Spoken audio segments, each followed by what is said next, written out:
माँ की ममता। रमेश अब बड़ा हो गया था। पढ़ लिख कर अब उसकी एक अच्छी सी नौकरी एक शहर में भी लग गई थी। कुछ दिनों के बाद उसके माँ बाप ने उसकी शादी एक सुंदर और सुशील लड़की से करा दिया, जो कि वह भी नौकरी करती थी। अब रमेश और पत्नी दोनों जॉब करते हुए एक साथ ही शहर में बस गए थे। कुछ दिनों के पश्चात रमेश के पिताजी अब इस दुनिया को छोड़कर चले गए, जिसके बाद उसकी माँ एकदम से अकेले सी हो गई थी। जिसके बाद कुछ दिनों के बाद रमेश अपनी माँ को अपने साथ रहने के लिए शहर ले आया। जिसके बाद शहर में आकर रमेश की माँ खुद को एकदम अकेले पाती थी। इस तरह उन्हें भी अच्छा नहीं लगता था। लेकिन एक माँ अपने बेटे की हमेशा खुशी ही चाहती है, सो धीरे धीरे वह शहर में रहना भी सीख गई थी। लेकिन रमेश और उसकी पत्नी हमेशा अपनी माँ को समझाते रहते थे कि ऐसा मत करो, ये मत करो। मतलब कि वे अपने आगे माँ को गांव की एक तरह से गंवार ही समझते थे। लेकिन माँ का दिल तो हमेशा से अपने बच्चों के लिए बड़ा ही होता है। सो वे सभी बातें चुपचाप सुनकर हाँ में हाँ मिलाकर रह जाती थी। एक दिन की बात है, सुबह रमेश की पत्नी को ऑफिस जल्दी जाना था। सो वह सब कुछ जल्दी से तैयार करके रमेश का खाना पैक करके ऑफिस चली गई। फिर इसके बाद रमेश भी जल्दी जल्दी तैयार होकर ऑफिस निकल गया था। फिर कुछ समय बाद रमेश की माँ ने देखा कि उसका बेटा तो खाने का लंच बॉक्स तो घर पर ही भूल गया है। तो माँ ने बिना देर करते हुए फटाफट ऑफिस पहुँच गई और पास में एक कुर्सी पर बैठ गई, क्योंकि कंपनी में बाहर के व्यक्तियों को अंदर जाने के लिए मना था। सो फिर बेटे को दिक्कत ना हो इसलिए फ़ोन न करके मैसेज किया। लेकिन रमेश अपने काम में बिजी था, सो माँ के मैसेज पर ज़्यादा ध्यान न दिया। लेकिन उसकी माँ बाहर कब से उसका इंतज़ार कर रही थी। इस तरह कई घंटे बीत गया और इस बीच कई मैसेज भी किया, लेकिन रमेश का कोई उत्तर नहीं आ रहा था।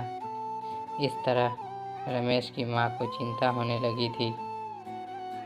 लेकिन रमेश अपनी माँ के कई मैसेज आने के बाद वह अंदर ही अंदर खूब गुस्सा होने लगा था।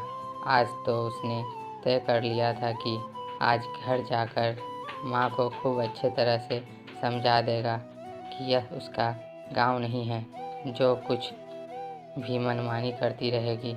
और इस तरह शाम हो गया। अब रमेश घर जाने के लिए कंपनी के बाहर निकला तो देखा कि उसकी माँ तो यहीं खड़ी है, जिसे देखकर उसका गुस्सा अब 7वें आसमान पर था और बिना कुछ पूछे ही अपनी माँ को डांट फटकारने लगा। रमेश की माँ ने खाने का टिफ़िन रमेश की ओर आगे बढ़ा दिया,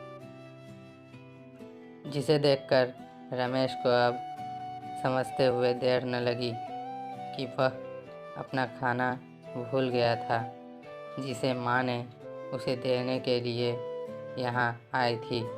इसके बाद रमेश की माँ बोली, बेटा, भले ही तुम बड़े हो गए हो, बड़े शहर में रहने लगे हो, भले ही अच्छे बुरे की ज़्यादा समझ आ गई हो, लेकिन मेरे लिए आज भी मेरे कलेजे का टुकड़ा ही हो।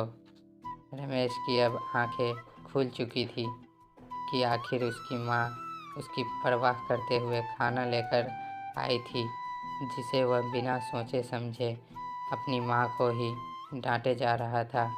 अब वह अपने किए हुए पर बहुत पछतावा हो रहा था, जिसे देखकर माँ ने उसे एक बार फिर से अपने गले लगा लिया। और इस तरह रमेश अब आगे से खुद को माँ के लिए बदल लिया था। अब उनकी पहले से ज़्यादा अच्छे से देखभाल करने लगा था, जिसके बाद माँ को अब शहर भी अच्छा लगने लगा था, क्योंकि अब उसका बेटा फिर से उसे मिल गया था।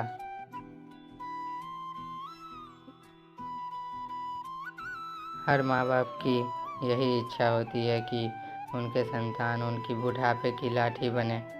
लेकिन विकास की अंधी दौड़ में हम सभी अपनी कर्मों को भूलते जा रहे हैं, जो कि बहुत ही शोचनीय है। अगर हमारे माँ बाप हमें पाल सकते हैं तो हम उन्हें बुढ़ापे में क्यों नहीं पाल सकते हैं। यही तो हर माँ बाप की इच्छा होती है।